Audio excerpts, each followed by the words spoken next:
अस्सलाम वालेकुम। मैं हूँ आनिया आमिर लियाकत हुसैन, मजहबी स्कॉलर, एक फेमस एंकर एंड दुनिया पहचानती है उनको, जानती है उनको।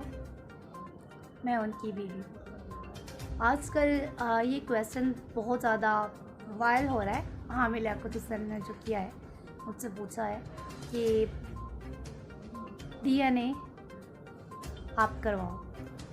तो डॉक्टर आमिर लियाकत हुसैन, मैं मेट्रो वॉच न्यूज़ चैनल के ज़रिए आपको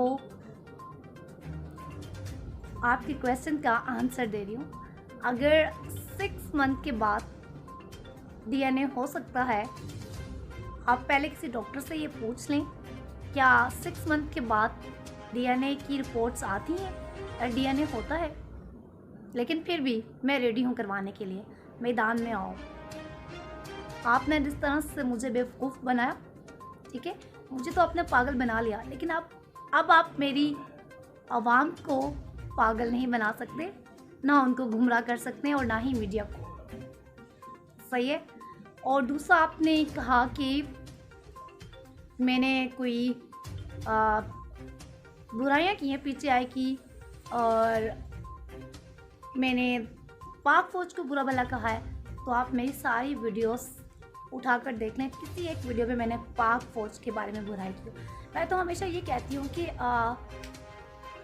हमारी पाक फ़ौज जो हमारे लिए दिन रात एक करती है, ना हमारे लिए दिन देखते हैं ना रात देखते हैं, अपनी जानों की कुर्बानियाँ देते हैं, इस मुल्क को दुश्मनों से बचाते हैं। तो मैं तो ये चाहती हूँ, मैं तो बहुत प्यार करती हूँ अपनी पाक आर्मी से, पाक फ़ौज से। मैं तो ये चाहती हूँ कि जितने भी सियासतदान हैं, इन्हें सिर्फ सियासत करनी आती है, बल्कि हुकूमत जो है वो सिर्फ पाक फ़ौज को चलानी चाहिए। तो मैं तो हमेशा से अपनी वीडियोस में ये कहती आई हूँ। तो आप इस तरह से कर ये चीज़ करके आप गुमराह नहीं कर सकते, बिल्कुल भी नहीं। आपको वीडियो अपनी भूल गई है, जिस वीडियो में आप बुराइयाँ कर रहे थे PTI की। अपनी एक फ्रेंड को आपने मैसेज किए और आप कह रहे थे कि हानिया अकेला नहीं ये सब कुछ कर सकती, अकेली नहीं है वो, उसके पीछे कोई ना कोई है, और वो PTI के लोग हैं जो मुझे पसंद नहीं करते, क्योंकि मैं पाक आर्मी से हूँ। तो आमिर लियाकत हुसैन, कभी तो आप डॉक्टर बनते हैं, कभी तो आप कहते हैं कि आप आर्मी से हैं। तो मुझे ये बहस बहुत लंबी हो जाएगी, तो ये छेड़ने का मुझे कोई शौक़ नहीं है। आपने जो क्वेश्चन किए उसका जवाब देना है। तो आपने लास्ट में मैं आपका एक आंसर दूंगी। आपने बोला कि मैंने अस्तगफुरुल्लाह, मैंने तौहीन रसालत की है। तो आमिर लियाकत हुसैन, मैं अपने होश-ए-आवाज़ में नहीं थी, सही है। तो मैंने अगर ऐसी कोई बात मेरे मुंह से निकल गई हो, तो मैंने उसके लिए अपनी पूरी कौम से माफ़ी मांग ली है, ठीक है। तो मैं तो अपने होश-ए-आवाज़ में नहीं थी जब मैंने ये बात बोली।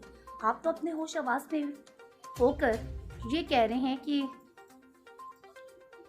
नाउज़ुबिल्लाह, आप खुद को हज़रत यूसुफ़ अलैहिस्सलाम के साथ कंपेयर कर रहे हैं। हम लोग गुनहगार लोग हैं, हम लोग उनकी खाक के बराबर भी नहीं हैं। तो क्या आप तौहीन रसालत नहीं कर रहे? आप बार बार कह रहे हैं कि मेरा कुत्ता पीछे से फाड़ा गया। तो आप ये इस तरह की बातें करके इस्लाम की गुमराह नहीं कर सकते, ना मेरी आवाम को, और ना ही आप मुझे चुप करवा सकते हैं। और जो आपने मुझे गालियाँ दी, आप एक MNA हैं, आपको ये ज़िद नहीं देता, ठीक है, किसी लड़की को आप गाली दें या मेरी फैमिली को आप ब्लैकमेलर कहें। तो आपने जो मुझे धोखा दिया, मुझसे झूठा निकाह किया, आपने ये कहा कि पागल है, साइको है, लेकिन आपने किसी को ये क्यों नहीं बताया? आज से इतने साल पहले भी मैं बिल्कुल ठीक ठाक थी, तो अभी मैं क्यों हुई? तो मुझे इस सदमे में डालने वाला, मुझे मेडिसिन खिलाने वाला, मुझे मेरा ये हाल करने वाला कौन था? आप थे, ताकि मैं मीडिया में एक्सपोज ना कर पाऊँ कि मैं आपकी वाइफ हूँ। तो आप यूँ इस तरह से आप मैदान छोड़कर भाग नहीं सकते, गुमराह नहीं कर सकते। आप मैदान में आएँ, मैं हर तरह का आपका जवाब देने के लिए तैयार हूँ, DNA करवाने के लिए भी रेडी हूँ, लेकिन वहाँ कराची में नहीं आऊँगी, आप यहाँ आएंगे इस्लामाबाद, सही है। तो मेरे ख्याल में आपको सारे सवालों के जितने आपके सवाल थे उनके जवाब मिल गए हैं। तो अब उम्मीद करती हूँ मैं कि आप इस्लामाबाद आएंगे तो इसका फ़ैसला अदालत में होगा, चीफ जस्टिस साहब करेंगे, ना कि हम यूँ सोशल मीडिया पर लड़ाई करेंगे। तो ये मेरा आपको इस वीडियो के ज़रिए मैसेज है कि जब भी मैं खामोश होती हूँ, मैं सब कुछ ख़त्म करके अपने कैरियर पर फोकस करती हूँ, तो आप कोई ना कोई एक ऐसी हरकत करते हैं कि मैं दोबारा से गर्दिश में आ जाऊँ और ये बातें करें।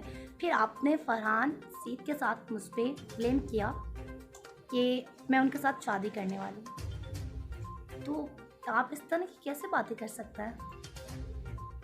क्या आपके पास इतना फालतू टाइम है कि आप हर टाइम मेरे बारे में सोचते रहते हैं? क्या और कोई काम नहीं है आपके पास?